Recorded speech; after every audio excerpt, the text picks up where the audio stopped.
बिस्मिल्लाहिर्रहमानिर्रहीम। अस्सलाम वालेकुम स्टूडेंट्स, उम्मीद करता हूँ आप सब खैरियत से होंगे। तो आज हमारा जो टॉपिक ऑफ डिस्कशन है वो भी बेसिकली आयोनाइजेशन एनर्जी से रिलेटेड है। तो सबसे पहले इससे हम दो आयोनाइजेशन एनर्जी के टॉपिक देख चुके हैं। सबसे पहले हमने देखा था आयोनाइजेशन एनर्जी क्या है और कौन से ऐसे फैक्टर है जिस पर आयोनाइजेशन एनर्जी डिपेंड कर रही है। उसके बाद हमने देखा था दूसरे लेक्चर में कि आयोनाइजेशन एनर्जी के पीरियोडिक टेबल में पीरियड के अंदर क्या ट्रेंड है। तो आज का जो हमारा टॉपिक ऑफ डिस्कशन है इसमें हम देखेंगे जो आयोनाइजेशन एनर्जी की वेरिएशन है ना, ionization energy variation in a group. Periodic table में ग्रुप के अंदर आयोनाइजेशन एनर्जी की क्या वेरिएशन है। तो ग्रुप के अंदर हम देखेंगे 1A से लेकर 8A तक। इस सब ग्रुप्स में हम आयोनाइजेशन एनर्जी का क्या देखेंगे, ट्रेंड देखेंगे। जो सबसे ज़्यादा इसके अंदर आयोनाइजेशन एनर्जी का ट्रेंड जो डिस्कस हम करेंगे ना, वो हम देखेंगे ग्रुप 3A के अंदर, या जिसको कहा जाता है बोरान फैमिली। ठीक है ना बेटा। तो इसी तरह ग्रुप 4A के अंदर भी हम देखेंगे जो कि हमारे पास क्या है, कार्बन फैमिली। ये वो ग्रुप्स में जिसमें आयोनाइजेशन एनर्जी का जो ट्रेंड होता है ना, वो नॉर्मल से थोड़ा चेंज इसका ट्रेंड शो होता है। तो सबसे पहले हम इसमें देखेंगे ग्रुप 1A के। ग्रुप 1A में आयोनाइजेशन एनर्जी का क्या ट्रेंड होता है, और इसके अलावा हम इसमें जनरल ट्रेंड भी देखेंगे आयोनाइजेशन एनर्जी का कि जनरल ट्रेंड क्या होता है। General trend of ionization energy in a group. Ionization energy के में ग्रुप के अंदर जनरल ट्रेंड क्या होता है। तो ग्रुप के अंदर पीरियोडिक टेबल में हम देखते हैं यानी top to bottom, top to bottom. तो टॉप टू बॉटम मूव करते हुए एक तो उसमें एटॉमिक साइज में इजाफा होगा, और दूसरा उसमें किस चीज़ का इजाफा होगा बेटा, दूसरा उसमें न्यूक्लियर चार्ज में भी क्या होगा, इजाफा होगा। यानी एटॉमिक साइज भी इंक्रीज होगा, दूसरा हमारे पास न्यूक्लियर चार्ज भी क्या होगा बेटा, इंक्रीज होगा। ठीक है ना बेटा। तो एटॉमिक साइज के इंक्रीज होने की वजह से जो आखिरी शेल का इलेक्ट्रॉन है वो न्यूक्लियस से क्या हो जाता है, दूर हो जाता है। तो इस हिसाब से देखा जाए तो आयोनाइजेशन एनर्जी को क्या होना चाहिए, डिक्रीज। आयोनाइजेशन एनर्जी को क्या होना चाहिए, डिक्रीज होना चाहिए। इसके बरक्स जब हम न्यूक्लियर चार्ज को देखते हैं तो न्यूक्लियर चार्ज के बढ़ने से न्यूक्लियस की वैलेंस इलेक्ट्रॉन के ऊपर अट्रैक्शन बढ़ जाती है। तो इस हिसाब से आयोनाइजेशन एनर्जी को क्या होना चाहिए, इंक्रीज। आयोनाइजेशन एनर्जी को क्या होना चाहिए, इंक्रीज।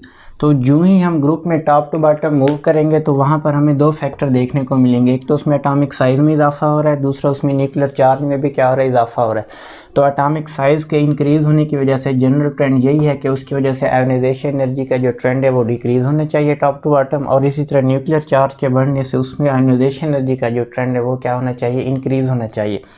तो जब हम जो ऑब्ज़र्व करते हैं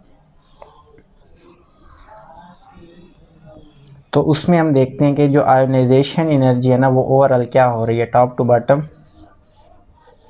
decrease. Ionization energy top to bottom क्या हो रही है, डिक्रीज। तो ionization energy top to bottom decrease हो रही है, तो इसका मतलब ये हुआ कि एटॉमिक साइज का जो फैक्टर है ना ये डोमिनेंट है, और ये जो न्यूक्लियर चार्ज वाला फैक्टर है ये डोमिनेंट नहीं है। तो ये हम कह सकते हैं कि जब हम ऑब्जर्व करते हैं atomic size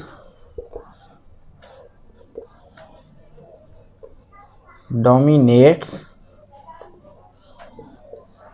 over nuclear charge.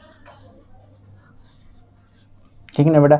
हमने ये कहा कि आयोनाइजेशन एनर्जी जब हम ग्रुप के अंदर ऑब्जर्व करते हैं तो हमें उसमें जनरल ट्रेंड देखने को ये मिलता है कि top to bottom ionization energy क्या हो रही है, डिक्रीज़ हो रही है। तो आयोनाइजेशन एनर्जी डिक्रीज़ हो रही है तो इसका मतलब ये हुआ कि ये जो एटॉमिक साइज़ का फैक्टर है वो न्यूक्लियर चार्ज के ऊपर क्या हो रहा है, डोमिनेट हो रहा है। यही वजह है कि जनरली ग्रुप में टॉप टू बॉटम मूव करते हुए आयोनाइजेशन एनर्जी क्या होती है, डिक्रीज़ होती है। अब इसको हम बारी बारी ग्रुप 1A से लेकर ग्रुप 8A तक डिस्कस करेंगे।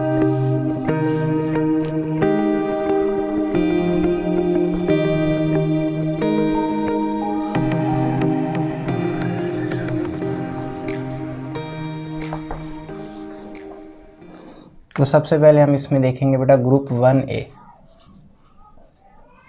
ग्रुप 1A उसके अंदर आयोनाइजेशन एनर्जी का हम ट्रेंड देखेंगे।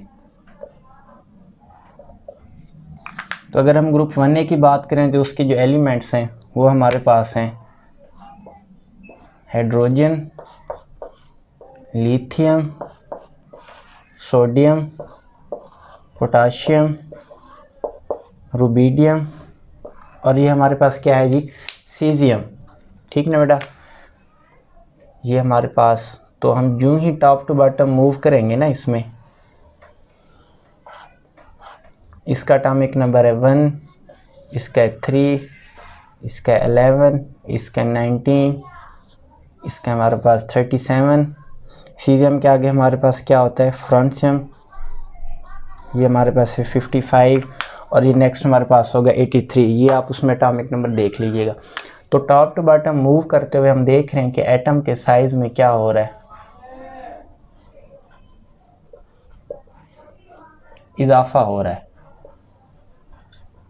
यानी अगर हम हाइड्रोजन की बात करें तो उसमें सिर्फ एक ही शेल है, के शेल, और अगर हम लिथियम की बात करें उसमें के शेल आ गया है और एल शेल। इसी तरह अगर हम बात करें सोडियम की, एटॉमिक नंबर है 11, के शेल में 2, एल शेल में 8, एम शेल में 1। इसी तरह अगर हम बात करें पोटाशियम की, के शेल में होंगे 2, एल शेल में 8, एम शेल में 8, एन शेल में 1। एक एटॉमिक नंबर 3, 11 और ये हमारे पास क्या है बेटा, 19। तो यहाँ पर देखें सिर्फ एक शेल है, यहाँ पर कितने शेल हैं, 2 शेल हैं, और यहाँ पर कितने शेल नज़र आ रहे हैं, 3 शेल, और यहाँ पर आगे देखें आपको कितने शेल नज़र आ रहे हैं बेटा, 4 शेल नज़र आ रहे हैं। तो जूं जूं आप उसमें top to bottom move on करते जा रहे हो तो एटम के साइज़ में क्या हो रहा है बेटा, इजाफा हो रहा है। और इसके अलावा न्यूक्लियर चार्ज को देख ले, 1, 3, 11 एंड 19। एटॉमिक नंबर बढ़ने से उसके अंदर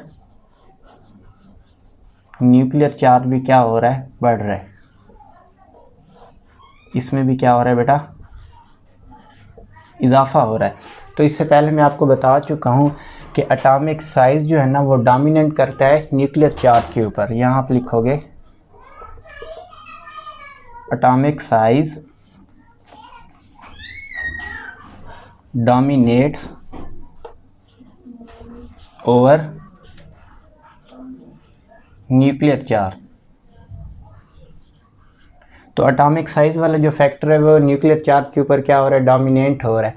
तो इसी वजह से जो हम टॉप टू बॉटम मूव करेंगे तो उसमें से इलेक्ट्रॉन को निकालना आसान होगा। यही वजह है जो आयोनाइजेशन एनर्जी है ना वो डिक्रीज होगी बेटा। Ionization energy decrease from hydrogen to francium, कि हम हाइड्रोजन से जब फ्रांसियम की तरफ जब मूव ऑन करेंगे तो उसमें एटम के साइज़ में क्या हो रहा है, इजाफा हो रहा है। और न्यूक्लियर चार्ज में भी इजाफा हो रहा था, लेकिन इसमें जो एटम का साइज़ है वो न्यूक्लियर चार्ज के ऊपर क्या हो रहा है बेटा, डोमिनेट हो रहा है। तो यही वजह आयोनाइजेशन एनर्जी है ना वो हाइड्रोजन से फ्रांसियम की तरफ मूव ऑन करते हुए क्या होगी बेटा, उसमें आयोनाइजेशन एनर्जी का ट्रेंड जो होगा वो डिक्रीज़ होगा। इसमें कोई भी आपको एक्सेप्शनल केस देखने को नहीं मिलेगा। इसी तरह नेक्स्ट हम देखते हैं ग्रुप 2A के एलिमेंट्स।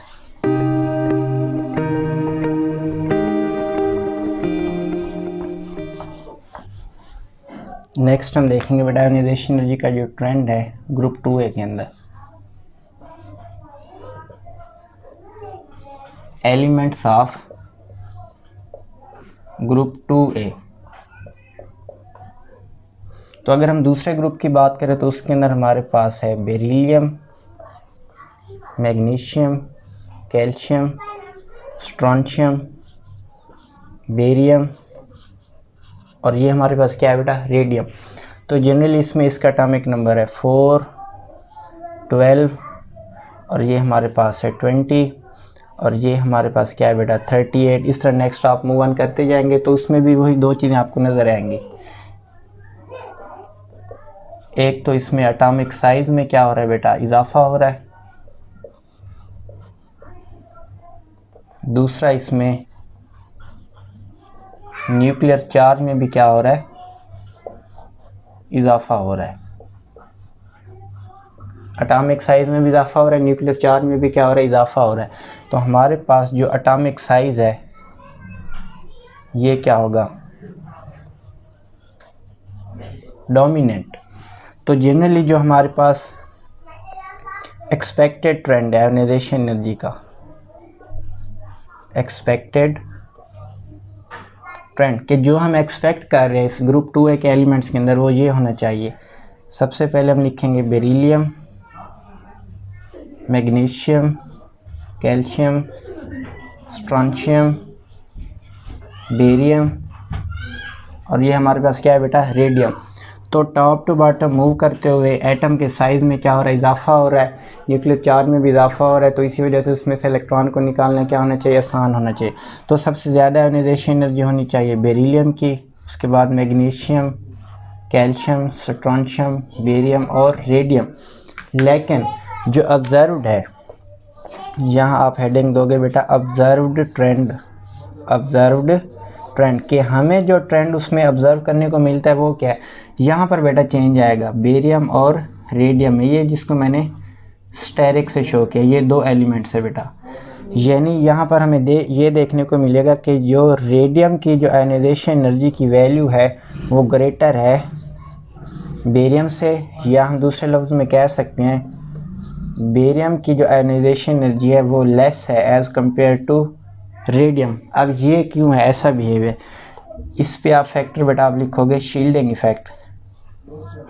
यहाँ आप हेडिंग दोगे बेटा शील्डिंग इफ़ेक्ट। अब ये शील्डिंग इफ़ेक्ट क्या होता है, इसी इफ़ेक्ट को जब हम एलिमेंट्स ग्रुप 3A के या जिसको हम बोरान फैमिली कहते हैं उसके अंदर देखेंगे तो आपको ये अच्छे से समझ आएगा कि ये शील्डिंग इफ़ेक्ट क्या है। जब ये आपको समझ आ जाएगा तब आपको आइडिया हो जाएगा कि बेरिलियम से रेडियम की तरफ जाते हुए इन आखिरी दो एलिमेंट्स में ये नॉर्मल बिहेवियर से अब नॉर्मल बिहेवियर आयोनाइजेशन एनर्जी क्यों शो कर रही है। अगर एक वर्ड में अगर उसके हम रीज़न लिखना चाहें तो इसको हम क्या कहेंगे बेटा, शील्डिंग इफ़ेक्ट। तो इसको आप नोट कर लें। नेक्स्ट हम ग्रुप 3A के अंदर मूव ऑन करते हैं बेटा।